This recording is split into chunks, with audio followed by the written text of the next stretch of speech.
Hello दोस्तों, study with are के YouTube channel में आपका स्वागत है। और आज का क्लास चक्रवृद्धि ब्याज पे होगा।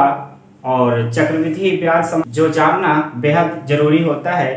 चलिए आइए बेसिक फार्मूला समझते हैं। मेरे दोस्त, जिस तरह से साधारण ब्याज पिछले वीडियो में हम लोग देखे, उसी तरह से चक्रवृद्धि ब्याज आज की क्लास में देखेंगे। और जिस तरह से आपको साधारण ब्याज अच्छे से समझ में आया होगा, उससे भी बेहतरीन इस क्लास होगा। और आशा करता हूं कि आपको वीडियो अच्छी से समझ में आएंगे। आइए देखते हैं बेसिक फार्मूला क्या होता है चक्रवृद्धि ब्याज पे। चक्रवृद्धि ब्याज साधारण ब्याज का थोड़ी से अंतर है। साधारण ब्याज पूरे वर्ष में एक ही बार लगता है, उसी तरह से चक्रवृद्धि ब्याज ब्याज पे ब्याज लगता है, उसे हम चक्रवृद्धि ब्याज कहते हैं। चलिए आइए बेसिक फार्मूला समझते हैं ना। मिश्र धन, पहला नंबर मिश्र धन निकालना पड़ता है इसमें।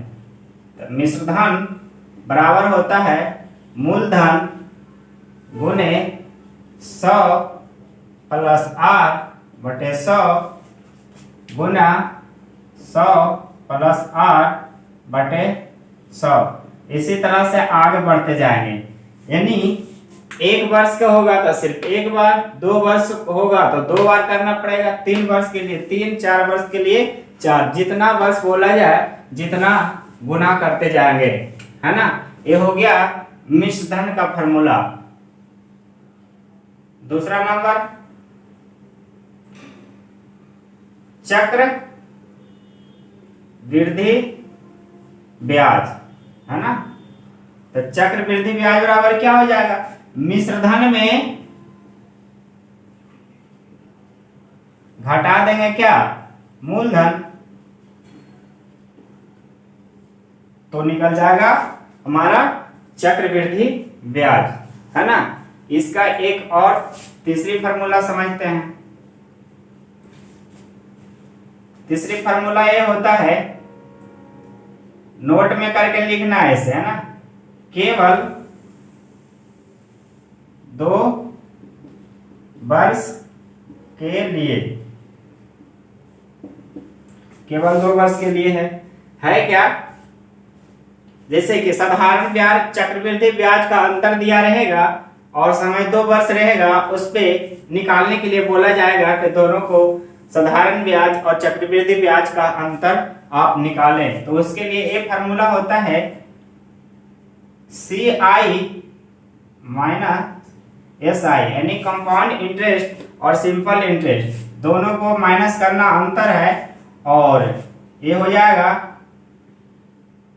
मूलधन गुने R बटे 100 गुने R बटा 100।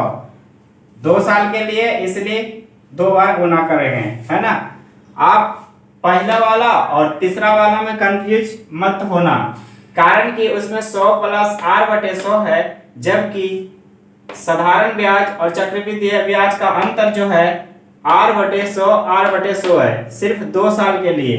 अगर यही 3 साल के लिए दे दिया जाए तो यहाँ नोट में लिखेंगे केवल 3 वर्ष के लिए, है ना। केवल 3 वर्ष के लिए, तो यहाँ क्या हो जाएगा चौथा नंबर में? CI माइनस SI, यानी compound interest minus simple interest, दोनों का अंतर P इंटू R बटे 100 इंटू R बटे 100। 2 वर्ष जैसे करना है वैसे यहाँ भी करना है, और तीसरी वर्ष के लिए करना है 300 प्लस R बटा 100। 3 ईयर है तो 300 प्लस R करना है, बस यही आपका फार्मूला हो जाएगा। चलिए फिर से एक बार देखिए, साधारण ब्याज से थोड़ा सा बिल्कुल अलग है इसका निकालने का तरीका। देखिए, मिश्र धन निकालना पड़ेगा, तो मिश्र धन मूलधन गुने 100 प्लस R बटे 100, 100 प्लस R बटे 100।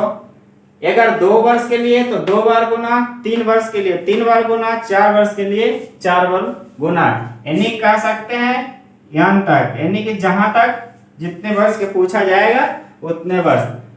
दूसरा में चक्रवृद्धि ब्याज निकालने का मिश्र धन माइनस मूलधन करना पड़ेगा। तीसरा फॉर्मूला ये है कि आप केवल 2 वर्ष के लिए है, compound interest minus simple interest equal to P into R बटे 100, P इंटू आर बटे 100। P जहां प्रिंसिपल मूल होता है यानी कि मूलधन, मूलधन गुने आर बटे 100 गुने आर बटे 100, है ना। और जब 3 वर्ष के लिए अंतर दिया हो तो compound interest minus simple interest equal to P into R बटे 100, P इंटू आर बटे 100 इंटू 300 प्लस आर बटे 100 हो जाएगा, है ना। बस 2 साल के लिए यहाँ 2 साल करना है और एक 3 ईयर के लिए हो तो 300 प्लस आर कर देना है, ये 3 वर्ष के लिए हो जाएगा। मेरे दोस्त, इसी तरह से इस फॉर्मूला को समझना बहुत जरूरी था और अच्छे से इसको याद कर लें, तभी आगे समझ में आएगा। 5वां नंबर फॉर्मूला ये है, इसमें कंडीशन लगा रहता है। शर्त ये है समय और दर, है ना। शर्त ये रहा कि अगर चक्रवृद्धि ब्याज छमाही हो और चक्रवृद्धि ब्याज त्रिमाही यानी कि 3 महीना के लिए, है ना। तो इसके लिए क्या होता है, इसमें जब शर्त दिया हुआ छमाही चक्रवृद्धि ब्याज लगता हो तो समय 2 गुना हो जाएगा, यानी कि समय में क्या करेंगे 2 गुना, और दर में आधा करना पड़ेगा, ये इसका शर्त होता है ना। इसी तरह से तिमाही जब चक्रवृद्धि ब्याज लगता हो तो समय में क्या करना पड़ेगा, 4 से गुना करना पड़ेगा, जबकि दर में 4 से भाग देना पड़ेगा। इतना समझ में आया होगा आपको। आप बोलेंगे समय में 2 वर्ष गुना क्यों करते हैं और दर में 2 से भागा क्यों देते हैं। देखिए, इसका एक होता है जब छमाही लगता है तो 1 वर्ष में कितना महीना होता है बताइए आप। 1 वर्ष में कितना 12 माह होता है। जब छमाही लगता है तो ब्याज 6 माह में लगता है। कितने माह में, 6 माह में। इसलिए 2 यूनिट 6 माह, इसलिए समय में 2 वर्ष गुना करना पड़ता है। इसी तरह से तिमाही लगे,